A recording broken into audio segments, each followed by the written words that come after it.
everyone.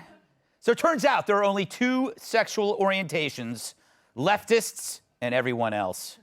It's true, according to a new poll, 71% of Democrat college students wouldn't go on a date with someone with opposing views versus only 31% of Republicans. That's a difference of like 1,000%, Kat. Yeah.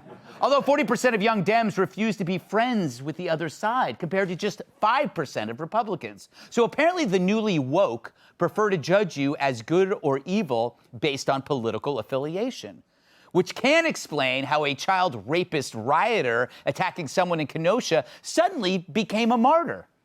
Also, 30% of Dems, but only 7% of Republicans wouldn't work for someone who voted differently from them, which sucks for Democrats since all bosses are Republicans.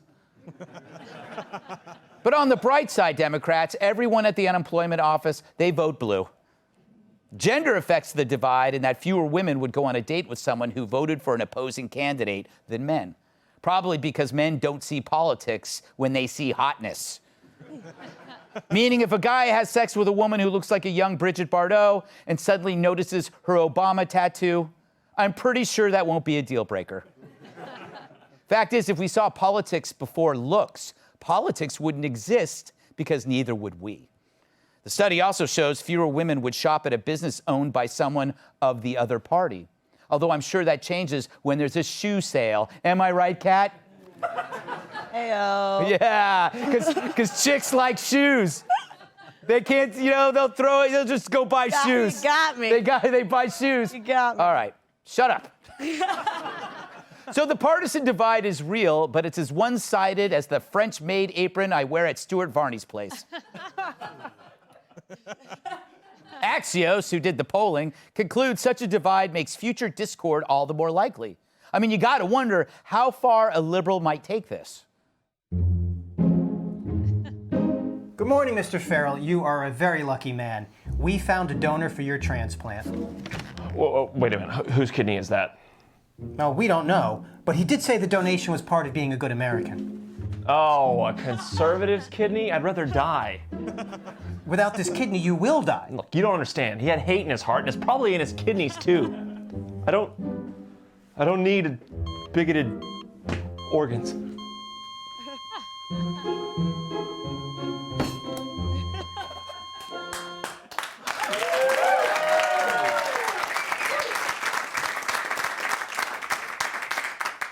They're applauding the death of Gene. I'm with you.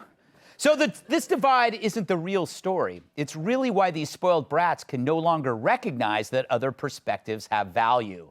Instead, it just means you're evil. So if you're for low taxes, you're an evil, greedy person. If you're for strong law enforcement, you must hate minorities.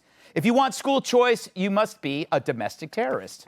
All of these beliefs, however, are not original. They are dispersed by the triple T-shirt canon that is the media, academia, and the arts. They're the super soakers of bad ideas.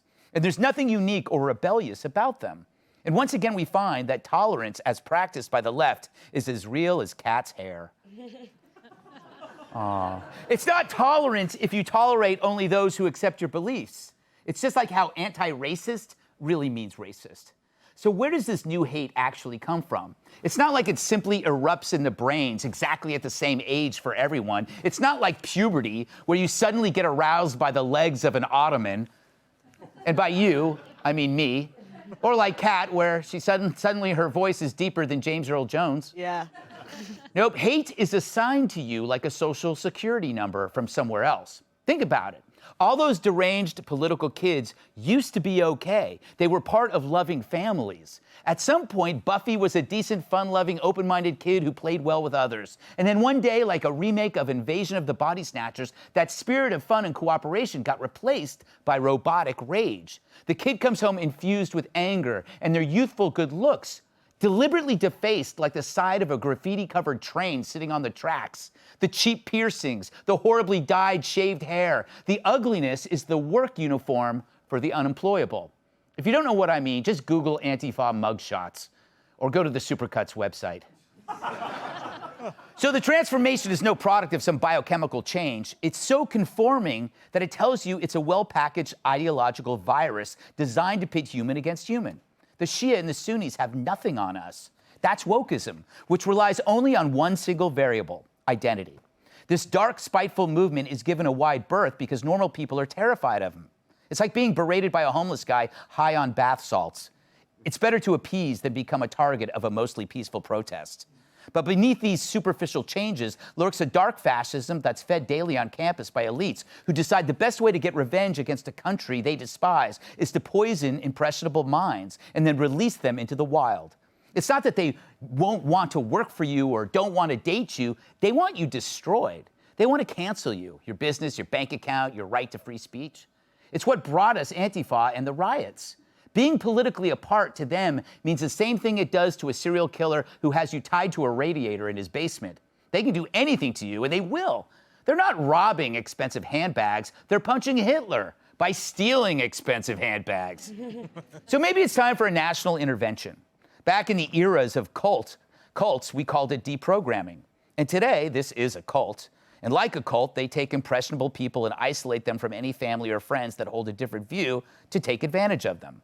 So where do they go after college when they can't date, converse, or work with half the population, and their only skills are painting crude signs and making a decent Molotov cocktail?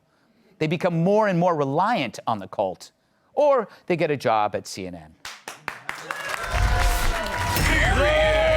Welcome tonight's guest. Jim Acosta sends her his therapy bills. Former White House press secretary, co-host of Outnumbered, and author of the new book, For Such a Time as This, Haley McEnany. He represented Oklahoma better than a tornado lifted up a cow. CEO of Chickasaw Bank and former Speaker of the House in Oklahoma, T.W. Shannon.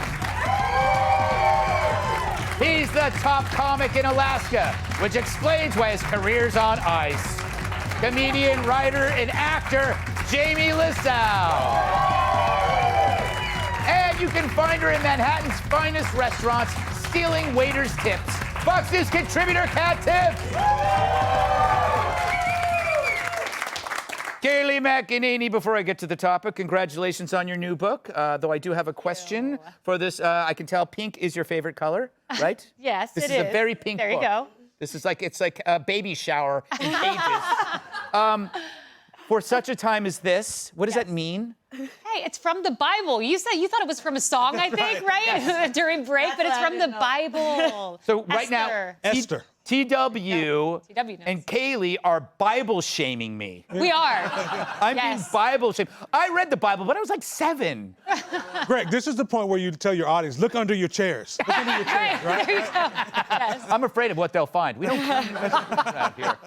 Anyway, so Kaylee, are you surprised by this discrepancy that Republicans have always been portrayed as narrow-minded, and yet we're willing to date anybody? Yeah, I'm so proud of my Republicans. We'll date across the aisle. We'll work across the aisle. We'll have friends across the aisle. And the liberal women are the ones driving all the hate. But, hey, I have a theory on this. I think for the left, for a lot on the left, politics is their religion. Yes. So therefore, they take this uber personally. That's and true. also, you hit the nail on the head mentioning universities. These, I've been on 3 of them. They are bastions of just self-reinforcing your own ideas. If you're a conservative, you're Hyde. If you're a liberal, you're just reinforced and you become this hater big time because you think there's only one way to think. Well, and before I move on, I mean, when you were on CNN, you were surviving and living outside the conservative bubble. So, like, you have every authority and right to crap on these people because you every day had to. You were like you were the pincushion. Hey, I was hiding behind doors from these menacing liberals. I thought they'd push me off the set at one point. Yeah. You heartbroken over Chris Cuomo? Oh yes. All right, Jamie, welcome back to the United States. Good to be back. I'm kidding. Would you date someone who voted differently than you? Oh, sure. And by the way, I wasn't up on the Bible stuff either. Really? Like, if I had read the Bible after today, I would have thought they got it from that book. I don't know what it is about the Bible. No more Bible stuff. You know the part where they're like, oh, there's a gospel according to Mark? I always wondered, is that sarcastic? Like, oh, this is the gospel according to Mark. I just don't know what. I'm sorry, Greg. You are going to get angry letters from me as a fiercely religious person. Okay. What are your thoughts on I live in Alaska. I just want a letter from anybody. Greg, I would absolutely. When I read this article, like young Dems are being so picky, they want it to be the perfect political party. How nice to have options. Yes. How nice. Dude, I would date a girl from the Republican Party, the Democratic Party, a bachelorette party, a slumber party. I'm 47. I'm 47 and divorced. I would date a girl from the Communist Party. I just don't want to die alone. I just don't want to die alone. I'm in a weird spot because I was married for 16 years. Right. And then you got to go back into the dating pool, which is not easy. And I had a friend of mine go, dude, I'm excited for you. Like, you're not that old. And he said these exact words. I never heard this before. He goes, you're going to be able to get out there and get some strange, he said. Yes. Which did sound kind of exciting because to tell you guys, like, the God's honest truth, I wasn't even getting any familiar.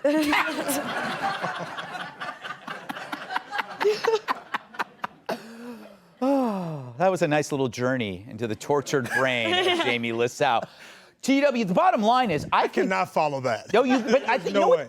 you know what I think Kaylee hits on it, which is that it's not just left and right. It's the people who take their politics so seriously that it is personal and it makes forgiveness or a tolerance or forgiveness just impossible. Yeah, but we shouldn't be surprised at this. Kaylee mentioned that it starts in college, but it starts way earlier than that. The left starts this indoctrination. This is what that critical race theory is all about, where they start this hatred at a very, very early age. And they've launched a war against the 3 C's that made this country great, right? It's capitalism, it's Christianity, and it's the Constitution. That's what built this country and made it great. You left out carbs. And carbohydrates, of course. But that's really been the foundation of this country. And the left, they're attacking it on every front. When you read the headlines, just look again.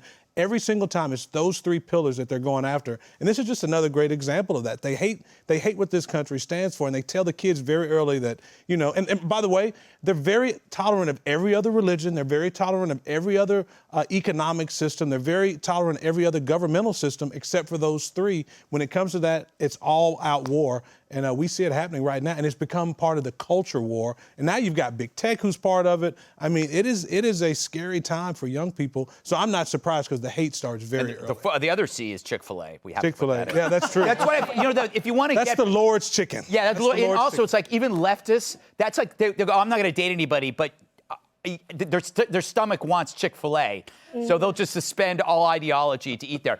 Kat, my point being that these things are assigned to people. Right? Do you somebody that's been radicalized? It's so obvious that somehow it was assigned to them externally. Nobody comes to these weird conclusions just, 1 minute they're nice, then they come back and they're all, blah! I have experienced that. Because it's easier probably than doing your own thinking. But obviously none of this could apply to me because, if I only dated people that, agreed with my political views, I would have never been able to date anyone. And we all know that's not true. So I have limits. There was this one guy that on our first date, though, he said that we should do speech in this country the way that they do it in China. And that was that was a bit much for me. Like, I only saw him 4 times after that. Really? You mean he was against freedom of speech? Yeah, but that's because I was such an open-minded person. I was willing to give it a chance. It had nothing to do with my tragic attraction to neck tattoos. Yes. Well, the thing is, you're the only person that repeatedly dates people with neck tattoos. But maybe there's been a few, but not like you make it sound like it's a lot. 1 is too many. Kat, how about 4? Don't you think that freedom of speech, when he's bringing it up, he was just applying it to you? Oh, because he didn't want me to talk? I mean, Yes. that's probably also true, but I wasn't that interested in what he had to say either. There you go. Hey, it was the Greg. neck tattoo you were after. Yes. Greg, if I had a neck tattoo, it would say, I didn't get the job, did I? Perfect. Way to button it up, champ. Hey, Sean Hannity here. Hey, click here to subscribe to Fox News YouTube page and catch our hottest interviews and most compelling analysis. You will not get it anywhere else.